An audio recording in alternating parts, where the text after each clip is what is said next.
Hello and welcome back to our series of interviews with our amazing members all over the world. It's a great pleasure to welcome back Alexandra Brits from InTouch. We spoke, it's really weird, I keep saying this to everybody, it doesn't seem like that long ago, but at the same time it seems like ages ago. But we spoke just after Easter, I think. And at the time, you had just driven down to be with your family on the Western Cape for Easter, and then you got stuck, right? Can you remind me what that was like? Yes, so thanks for having me on again, Dom, and great to see you. Yeah, so we went down with the intention of spending, a couple of weeks maybe. We at that time were anticipating some sort of lockdown, but only sort of 3 weeks. And then that was extended to 5 weeks. So we hadn't really anticipated being sort of stuck there for as long as we were. And so then when we dropped down onto level, what was it then? Level 2?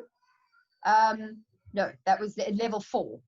From level 5, then we were allowed to travel once off, interprovincial travel, to return to your place of residence, essentially. So we took the opportunity and we got in the car and we headed back to Joburg, where our home is.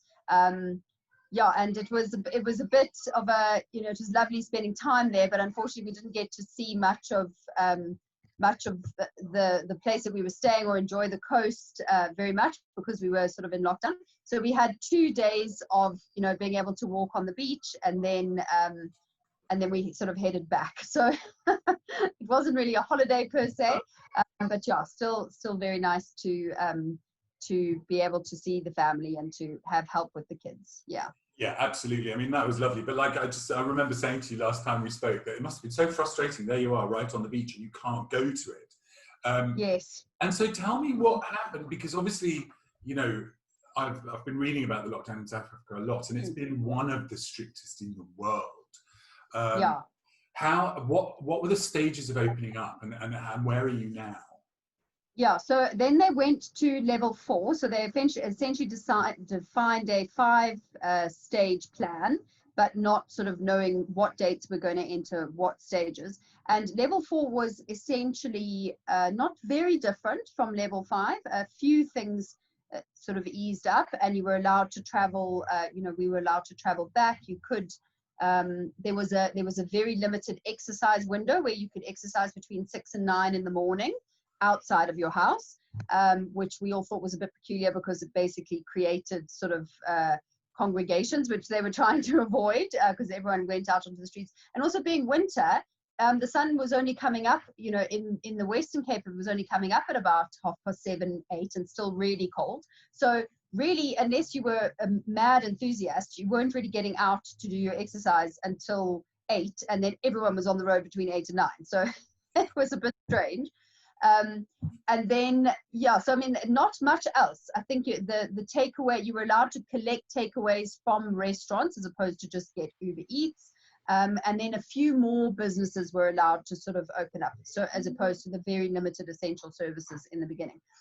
Now we are on level 3, or in fact, we've just recently been moved into enhanced level 3, which is like 3.A, I suppose.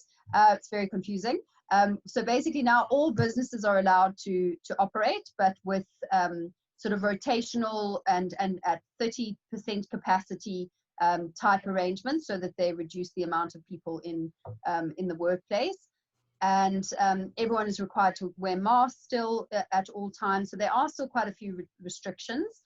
If I'm not mistaken, you still can't buy cigarettes, but you can buy alcohol. So there's sort of still quite restricting in some respects, but so people are a little bit happy about the easing of that. And schools are starting to go back, but still not at full swing. So they've taken a few grades back, and they're also staggering those, so they've reduced the class sizes. And then they are, I think the 6th of July, a few more grades will go back. But for example, they probably won't go back to 5 days a week. They'll be either 1 week on, 1 week off, or they'll be alternate days, as they do a sort of rotational system as well with the schools. So, and the exercise curfew is now lifted, so you can exercise anytime you like.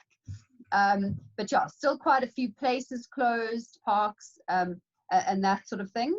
And international borders still closed, so no travel into the country, or except repatriating South Africans, and travel out of the country, also repatriation. So people who, you know, of our clients, we've seen quite a big spike in departures where they have now are wanting to return to their home countries, and they are able to do so now. So that's been the one piece of kind of movement internationally that we've seen.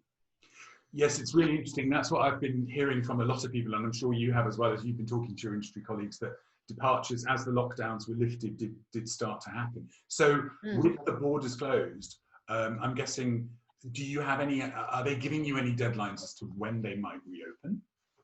No, and I think that's the frustrating thing from a planning point of view. I mean, I was talking today with some of our colleagues here in South Africa in the industry who are also members of Euro, and we were just saying how, you know, it's actually almost more difficult to plan now than it was 2 months ago, because now we're sort of almost planning for the long term, whereas then we were thinking, okay, well, you know, we can plan for 3 months of a crisis, or two, you know, a couple of months of a crisis, and we can sort of hunker down and survive.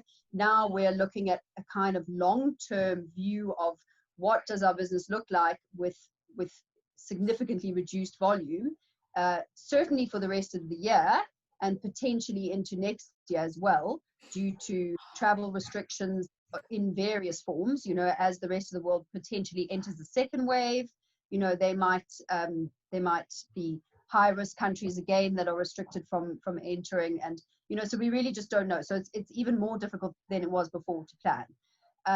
So I think the one sort of piece of news, and yet nothing 100% confirmed from the Department of Home Affairs, is that they will be allowing so they're not issuing any new visas except under exceptional circumstances, and they've started to try and give a little bit more detail as to what those will be.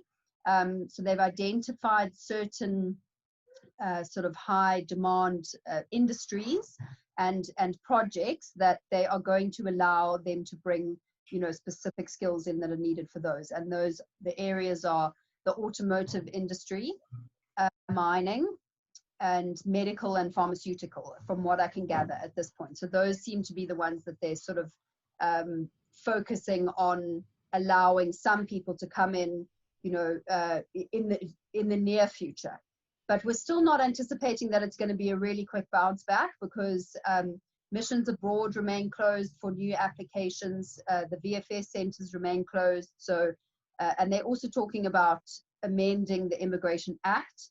The most common visa that people used to apply for pre-lockdown was an intercompany transfer, and I know a lot of countries have a similar type visa where, you know, a company can move its employees, and it's quite an easy visa to get.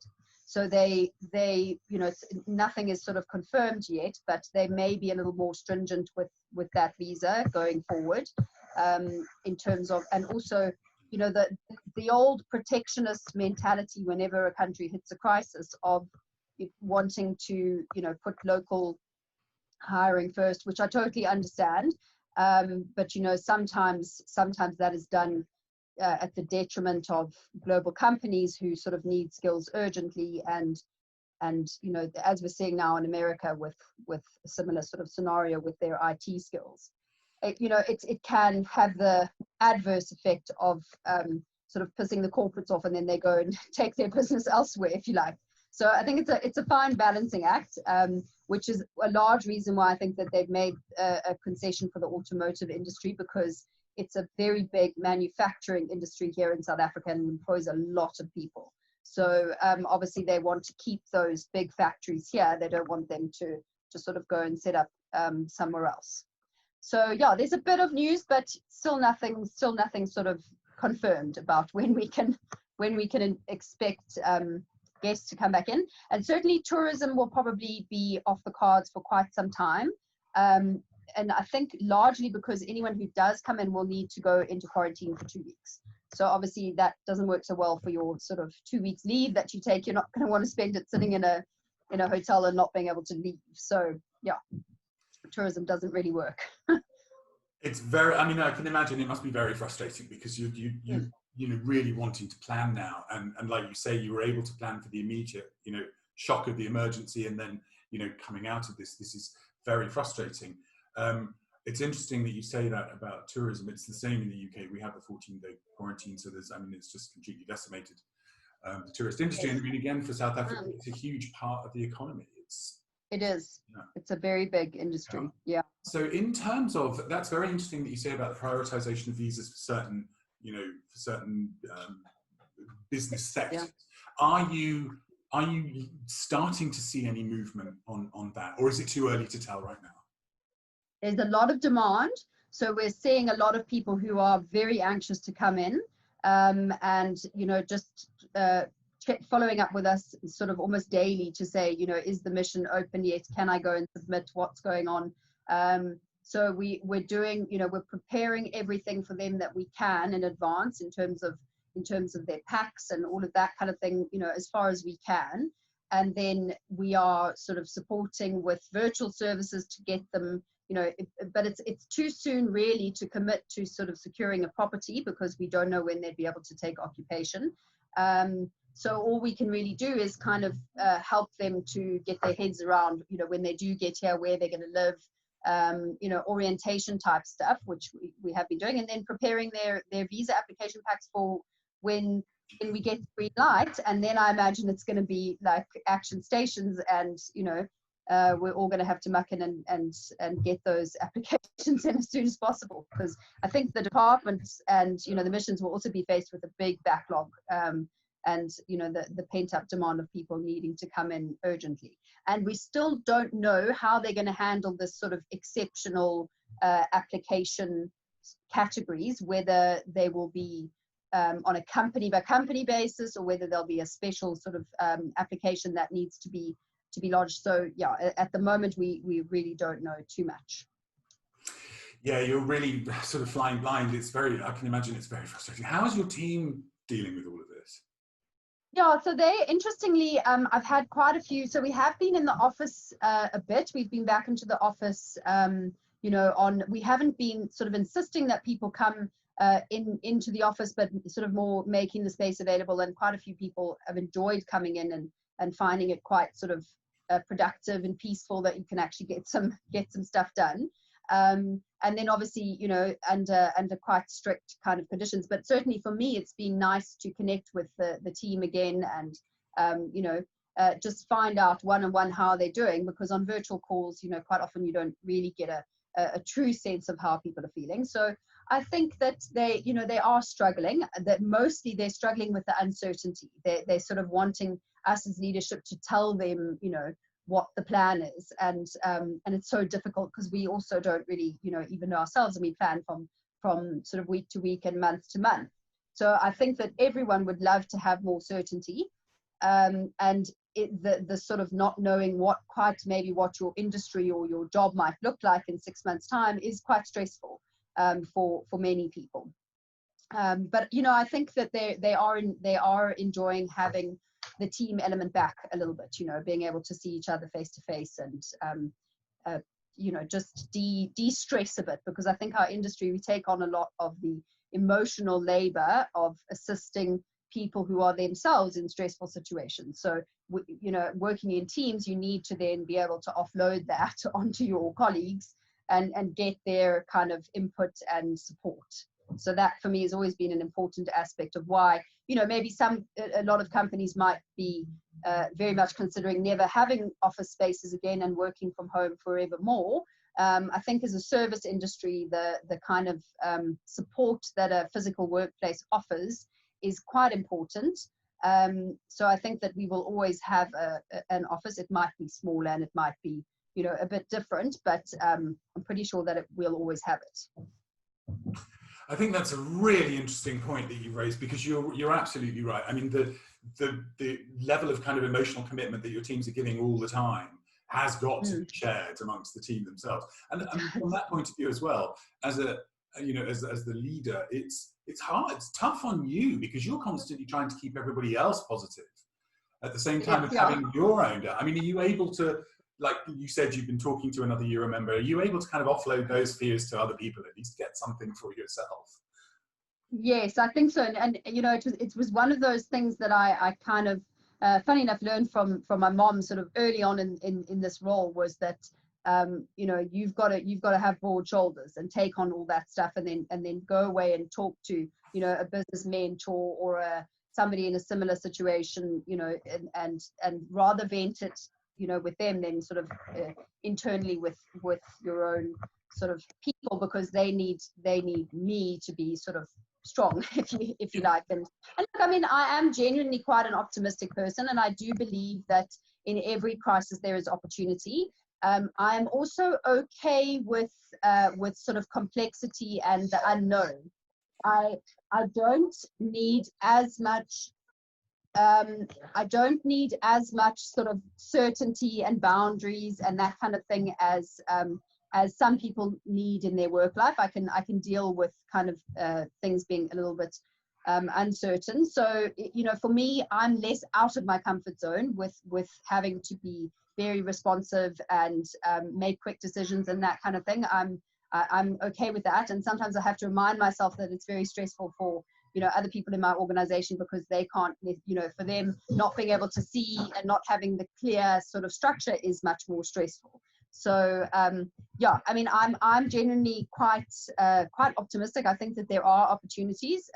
We may have to very much sort of rethink our service delivery model and our structure as organizations, and become much more lean and agile, and sort of able to pivot, you know, if the opportunity arises, and also just keep an eye on the horizon for any opportunities. And so that's kind of how I like to look at things. But sometimes my staff do look at me like I've got three heads, and have to sort of get them on board with my more strategic sort of thinking, when they're just wondering, you know, what's going to happen in the next month. But yeah, we have a very good team dynamic. Our operations manager is the sort of nurturing one who very much has her finger on the pulse of how people are feeling, and then she will sort of come to me and say, you know, she feels that one person may be struggling with all the change, and then we'll have like a one-on-one type session. So yeah, I mean, I think generally it's tough for everyone, and everyone knows that we're all in the same boat. So that in itself does also help make it a little bit easier as well. I think that's, again, you've raised such an interesting point. It's great that you've got an ops manager who's able to do that as well, and then you can bounce off each other, which is so important. But in terms of, you know, like you say, your ability to cope with complexity and uncertainty, that's fantastic. And I must admit, I think most of the people I've spoken to in our industry are in that kind of headspace as well. I think you probably have to. Yeah. But so tell me, what's the national mood in South Africa like at the moment? How are people feeling?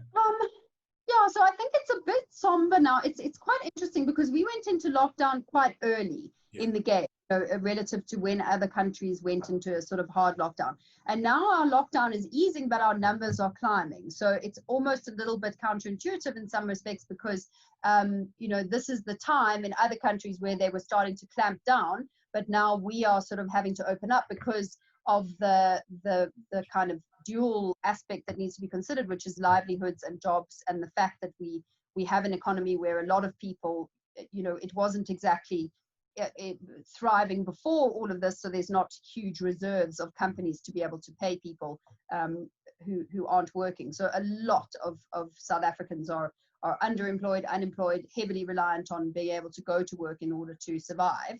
So there has had to be an opening up of the economy in you know, sectors like hairdressers and you know, the beauty sector, and that kind of, even the high touch type services, because they employ so many people, and especially so many females, and we have a lot of woman-headed households in South Africa. So there's kind of this balance between, you know, risk, you know, on both sides, and impossible decisions to make for leaders. I mean, it must just really be very, very tough. So I think people are you know, that it's quite hard to get a sense, because some people are quite relaxed about it, and other people are now getting really quite scared about, you know, the numbers rising.